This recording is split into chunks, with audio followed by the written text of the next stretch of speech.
Let's start with a quick brush up of the last day lecture. In last class, we have talked about different concurrency control mechanisms.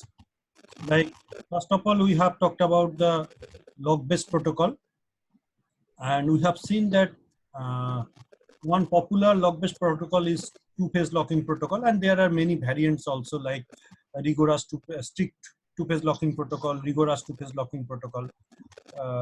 Then we have discussed that log-based protocol ensures serializability, though, but it is not. It does not ensure freedom from deadlock. Then we have talked about the graph-based protocol, where we have seen that graph-based protocol maintains a partial ordering of the list of data items which are used by the transactions. Okay, and one variant of the graph-based protocol is the tree-based protocol, which uses a tree kind of structure, and a data item can be accessed by a transaction must have to access its parent data item first before accessing that item. So that involves a lot of unnecessary locking of the data items, which may not even require by that transaction. So, but that guarantees the serializability as well as the freedom from deadlock. Then we have talked about the timestamp-based protocol, where the timestamp-based protocol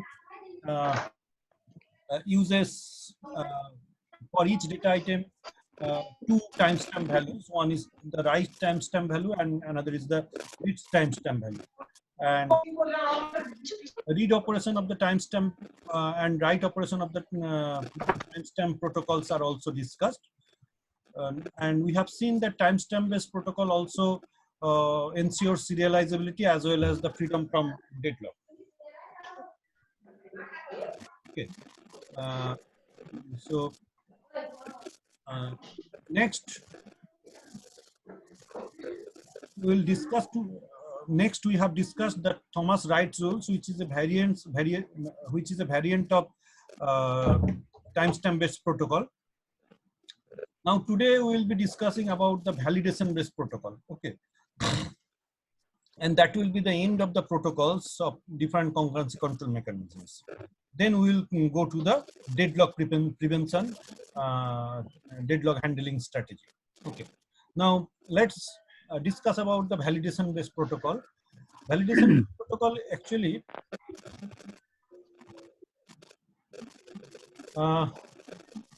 has three phases.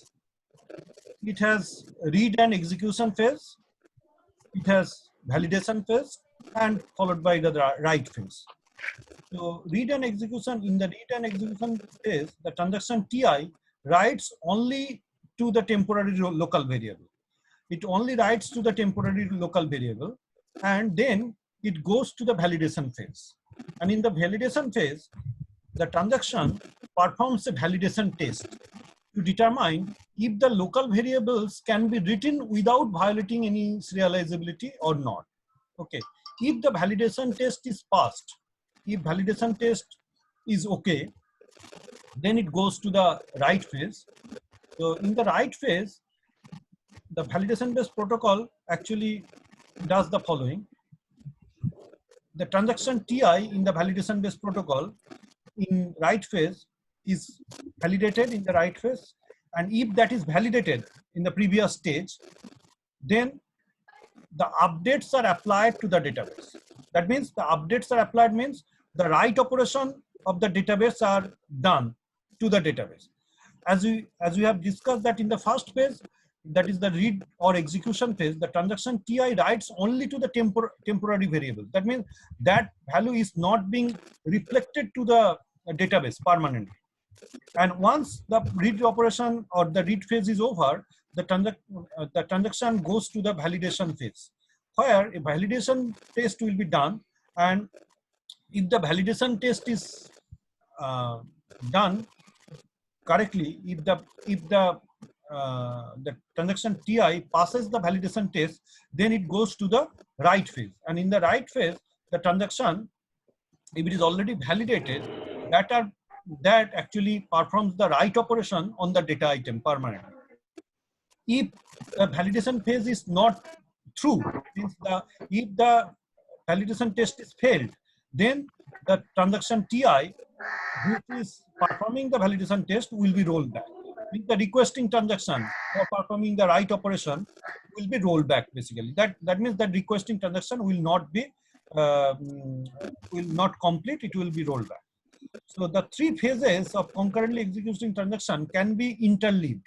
Means in a concurrently executing situation, there may be different such transactions occurring altogether, and they all can be interleaved.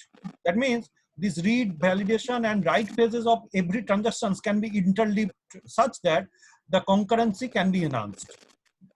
In other words, the transaction of one transaction, the read, validation, and write phase of one transaction can be interleaved to the other transactions T2. Let's say we have two transactions simultaneously executing in a system. Then transaction T1, if it is passed through the read phase, then before going to validation phase, the another transactions read phase can be there. Okay, and thereby the interleaving can be done in the validation phase, of course with certain constraints that I'll be discussing in the next slide. It is also called, this protocol is also called the optimistic concurrency control protocol, since the transaction executes fully in the hope that all will go well during the validation test. Okay, now coming to the criteria which needs to be maintained. Before that, I'll be discussing some timestamps operations which are required for validation based protocol. The three timestamp values are being used here in this validation based protocol. One is start timestamp value, another is validation timestamp value, and another is finish timestamp value. The start timestamp value for a given transaction Ti is basically the time when Ti, the transaction Ti has started its execution. The next timestamp value, that is the validation of the transaction Ti timestamp, is basically the timestamp value when Ti, the transaction Ti, has entered into its validation phase. And the last timestamp value, finish timestamp of Ti, transaction Ti, is that when the transaction Ti has finished its write operation. Okay, when means the time point in which the transaction Ti has finished its write operation. So these three timestamp values are being used in validation based protocol. Now, this validation based protocol ensures serializability by the timestamp values given in the order of validation, and the validation timestamp value is taken as the timestamp value of that particular transaction. The point here to be noted is that the validation timestamp value, that is here, this timestamp value is considered to be the timestamp value of the transaction Ti as a whole. Okay, so which is written in the second point here. The validation timestamp value is considered to be the timestamp value of the whole transaction Ti. This protocol is useful and gives greater degree of concurrency if the probability of conflict is low. That is because the serializability order is not pre-decided and relatively less transaction will have to be rolled back here in this validation based protocol. Now, as I was mentioning, that validation based protocol maintains some constraints. Those constraints are as follows. So if for all transaction Ti such with timestamp value of Ti is less than the timestamp value of another transaction Tj, either one of the following conditions holds. What are the conditions? Means if in the validation based protocol there may be several transactions concurrently executing together. So let's say Ti and Tj are the transactions concurrently executing in this validation based protocol, and if TSTI means timestamp value of the transaction Ti is less than the timestamp value of the Tj, that means that start of Tj, the timestamp value of Tj start start timestamp value, that is start timestamp value of the transaction Tj should be more than the finish timestamp value of the Ti.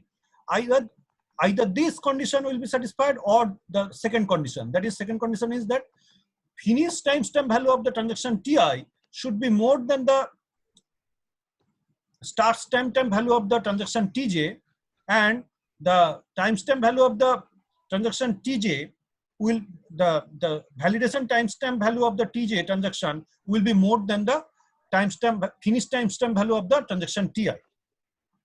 And the set of data items written by the transaction Ti does not intersected with the set of data items read by Tj. What does it mean essentially? The justification for this criteria is that, as I mentioned, that either the first condition needs to be satisfied or the second condition needs to be satisfied. If the first condition is satisfied, that means that the start timestamp value of the transaction Tj is more than the finish timestamp value of the Ti. That means first transaction Ti has finished all its operation before the transaction Tj has started executing. Okay, then only the start timestamp value of the transaction Tj will be more than the timestamp value of the finish timestamp value of the transaction Ti.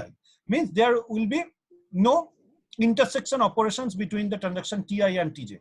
Once that all the operations of the transaction Ti has done and it has finished, then the transaction Tj has started operating on it.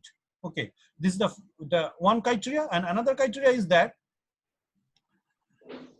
the second criteria, that the validation of Tj is more than the finish timestamp value of Tj, and finish timestamp value is more than the start timestamp value of the Tj. That means though the timestamp value of the Tj is lesser than the finish timestamp value of Ti, that indicates that though Tj has started executing, but it has not gone to the finish timestamp value. Just I'd like to remind you that the ordering of the timestamp protocol, validation based protocol, is that read operation will be done first, then validation based validation, then write. Okay, once read operation is being done, then the transaction will perform a validation test, and once that test is successful, then it will enter into the final phase, that is write phase, where the write operation will be done. And once the write operation is being done, the finish timestamp value will be assigned to that particular transaction. So therefore, as you can see here in this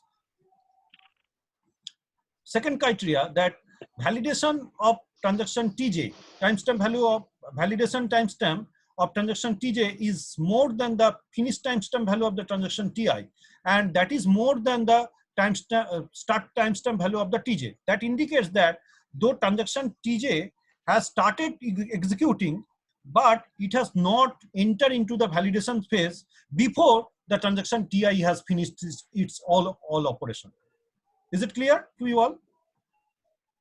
That means though the transaction Tj has started executing, but it has not entered into the validation phase, and before that the transaction Ti has finished all its operation. So as long as the transaction Tj has not entered into the validation phase, that means it has not also entered into its final phase, that is the finish state, where the write operation is being done. So first Ti has executed all its operation, then the validation of the transaction Tj is done, followed by the write operation or the finish state is done. That means there will be no conflicting write operation by the two transactions Ti and Tj at the same point of time. So that is the justification of this criteria. Either the first criteria needs to be satisfied or the second criteria needs to be satisfied. Is it clear to you all? Please respond. Yes, sir. Okay. Fine. Yes, sir. Yes, sir. Now let's come to an example, okay, of the validation based protocol. Suppose two transactions are concurrently executing in a schedule T14 and T15, and their operations are in this order. the T14 performs the read B operation first, followed by the read B operation by the transaction T15, followed by some arithmetic operations, followed by the read operations on the data item A by the transaction T15, and then again some arithmetic operations over A by the transaction T15, then again the read operations of the A by the transaction T14, then the T14 enters into the validation state. So this is the first step. This phase is the starting phase.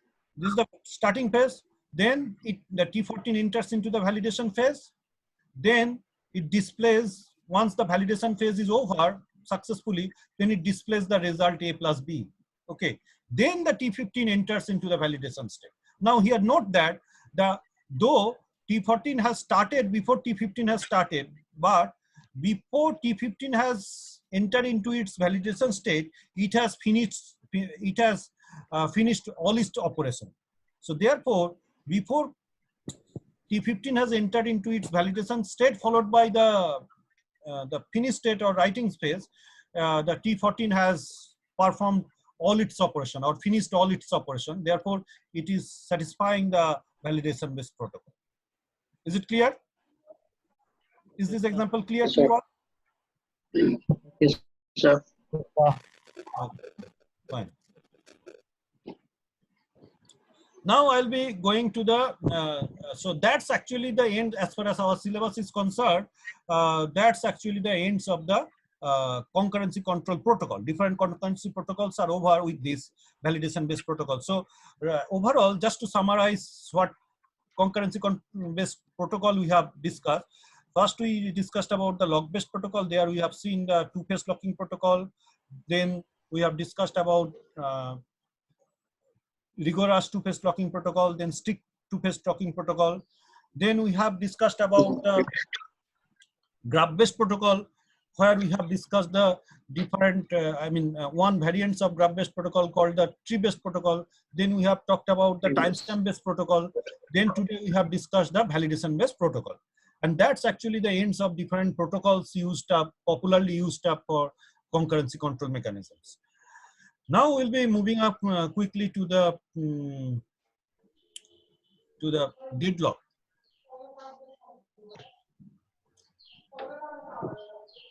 Consider this example that two transactions are executing in a concurrently executing system, where transaction T1 is performing the write X operation followed by write Y operation, and the transaction T2 wants to perform the write Y followed by write X operations. Okay.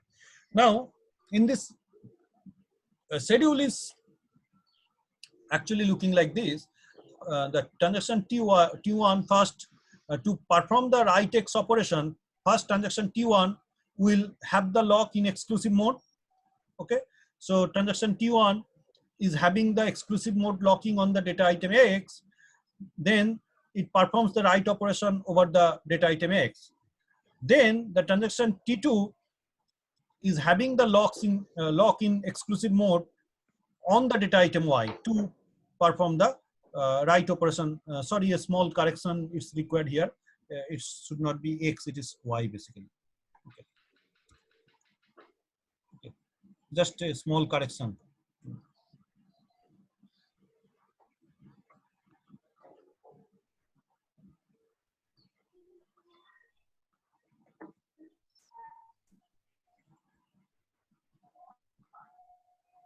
Just a misprint is there.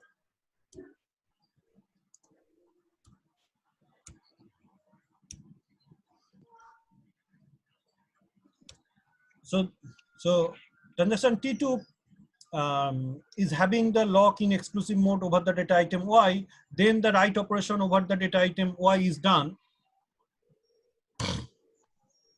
Then transaction T2 wants to perform the write operation over the data item X, right? Now, for that, what it needs, actually it needs the exclusive mode locking on the data item X, but it is not possible because transaction T1 is holding the lock at that moment on the data item X. Therefore, the transaction T2 will wait for the lock, wait for the exclusive mode locking on the data item X. And then as far as the problem is concerned, that transaction T1 also wants to write over the data item Y.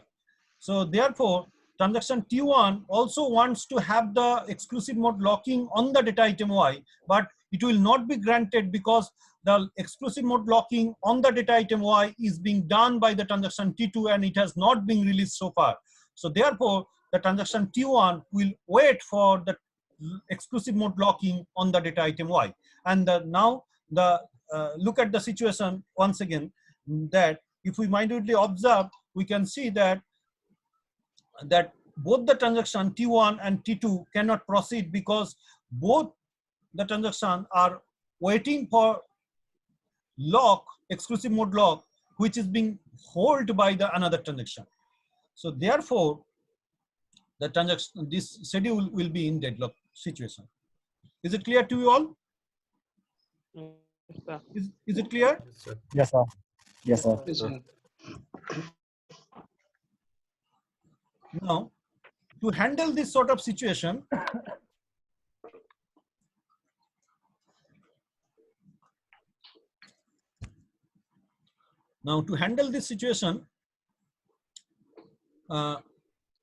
there are two policies basically. Deadlock prevention and is one policy, and another is deadlock detection and recovery is another policy. Deadlock prevention policy ensures that we will design the system such that the system will never enter into the deadlock situation. Okay, so that is called the deadlock prevention, means we will prevent the system to enter from the deadlock situation. Okay, now another way to handle the deadlock is to use the deadlock detection and avoidance, deadlock avoidance. I will be discussing that next. Now, this coming to the deadlock prevention strategy, it says that ensures the system will never enter into the deadlock. Deadlock prevention strategy ensures that system will never enter into the deadlock state. Some prevention strategies require that each transaction locks all its data item before it begins execution. That means it actually locks all its required data item before it starts executing. And that is one way to handle the deadlock situation and to ensure the deadlock prevention policy. But this policy, as you can understand, if every transaction locks all the required data items before it starts executing, there are some problem involved in this strategy. What is the problem? First of all, the transaction a priori may not know. A priori, before executing, it may not know what data item it may require. Okay. So therefore, before it starts executing data, the transaction may not know which data items might be required for its execution. That is the one problem. And another problem is that even it knows which data item it requires,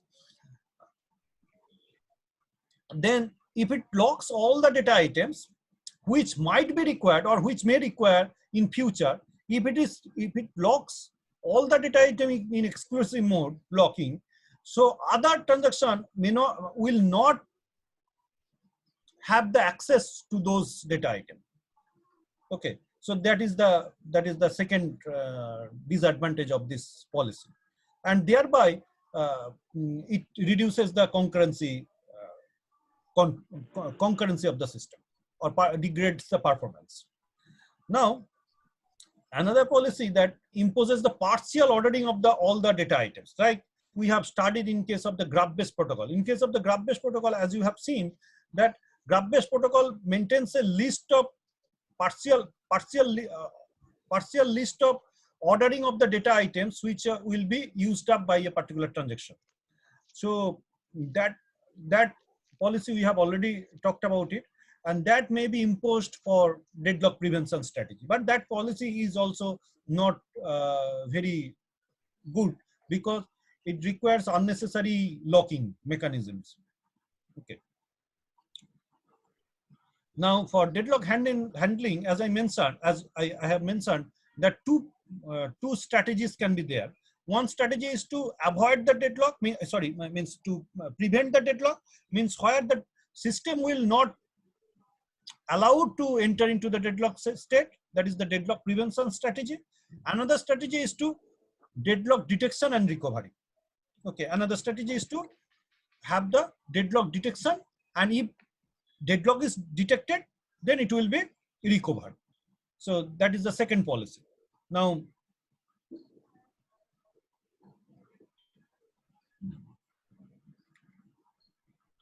for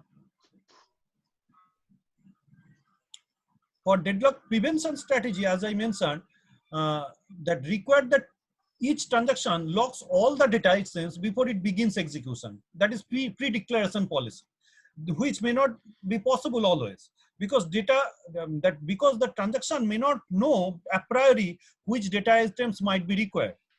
That is the bottleneck of this strategy for deadlock prevention. That is, pre-declaration policy may not hold always. Okay, may not be feasible always. Secondly, even if it is known that which data items is required by the transaction, then unnecessary locking will be involved in that case. Then another strategy is that, as I mentioned, that partial ordering of the data items, which we have seen in case of the graph-based protocol.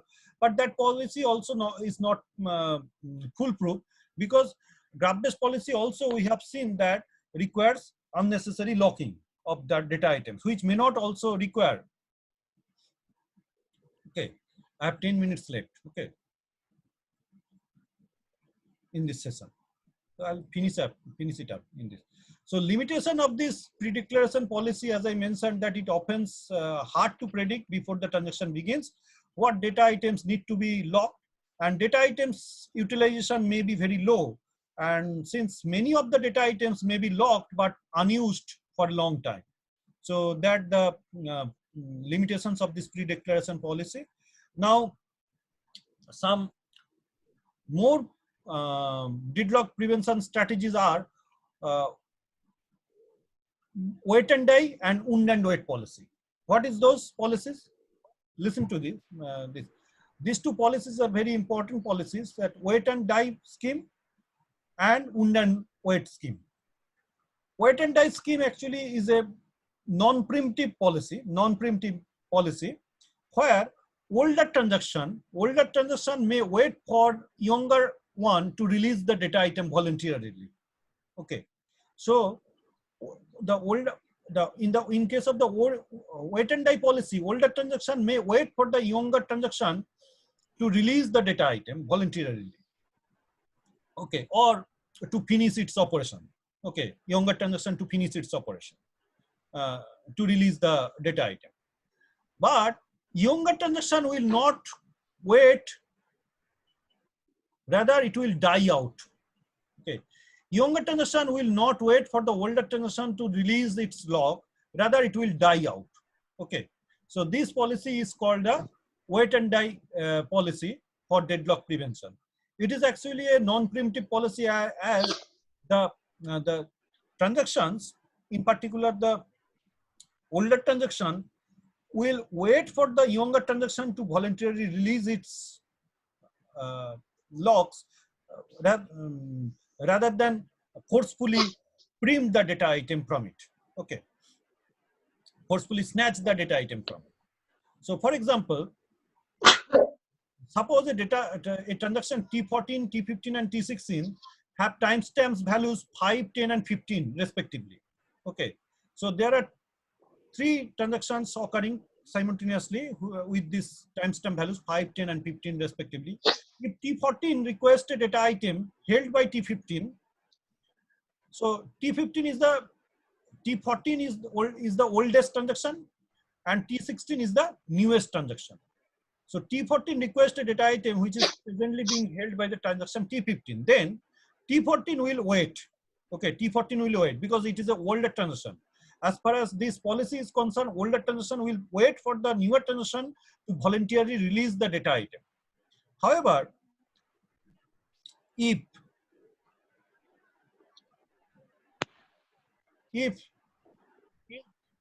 T15, sorry, is a small correction. It is a T15. Okay. If T15, okay, it should be T15. Okay. Just correct it.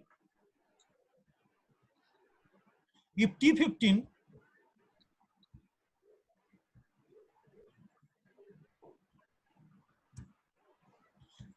requires a data item presently held by the transaction T16, then what will happen? T15 requires a data item held by T16. This should be T16. Sorry.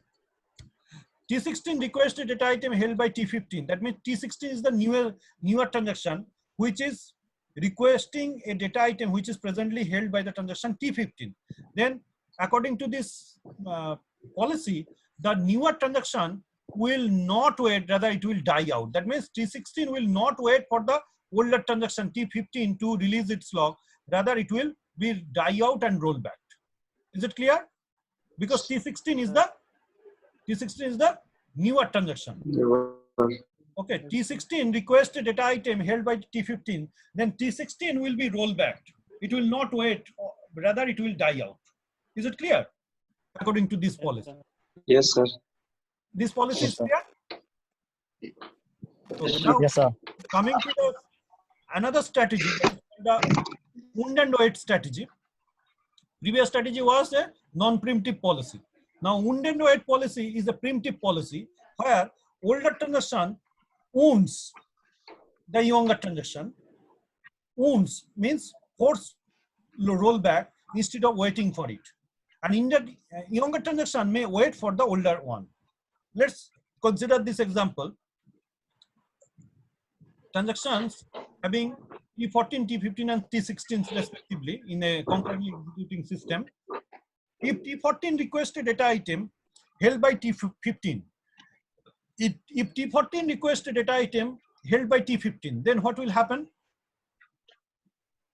T14 is the older transaction which is requesting a data item which is presently held by a newer transaction. Then it will create a wound. Then the data item will be preempted from T15 because it will create a wound, means it will forcefully take the data item from the newer transaction. Okay, so T14 is the older transaction which will create a wound to forcefully take the data item from the newer transaction. So T14 will forcefully or preemptively snatch the data item from the transaction T15. And if the T15 and T15 will be rolled back. Okay, and T15 will be rolled back. Okay, that means it is creating a wound to the younger transaction by snatching the data from it and rolling it back. Okay, the younger transaction will be forcefully will be forced to release its lock, and the younger transaction will be rolled back. Therefore, the older transaction is creating a wound and it forcefully creating a wound to the younger transaction. Okay. Now I have only 3 minutes 15 seconds left. Then the data item will be preempted from T15 and T15 will be rolled back. If T16 requires the data item held by T15, if T16, the youngest transaction requests a data item which is held by T15, then T16 will wait for it according to this policy. Wait means, so just how to remember or how to memorize this? Just first, this is a ordered pair. You can think of it as a ordered pair, where first item is responsible for the older transaction and the second item is responsible for the newer transaction. Here you can see the older transaction is waiting for the newer transaction to forcefully release its data item, whereas the newer transaction will not wait, rather it will die out, means roll back. Okay, here also the first item is responsible for, in this ordered pair, first item is responsible for the older transaction and the second item is responsible for the newer transaction. By this way you can remember, so that you will never forget it.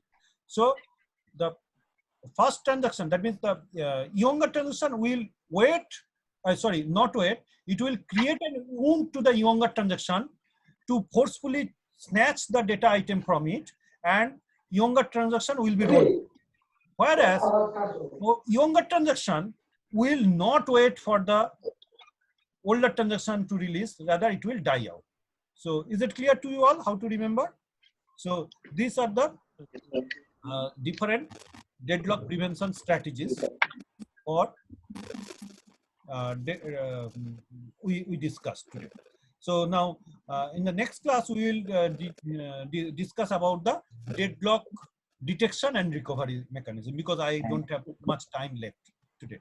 Okay, so just to summarize today's class, what we have discussed today, we talked about the validation-based protocol.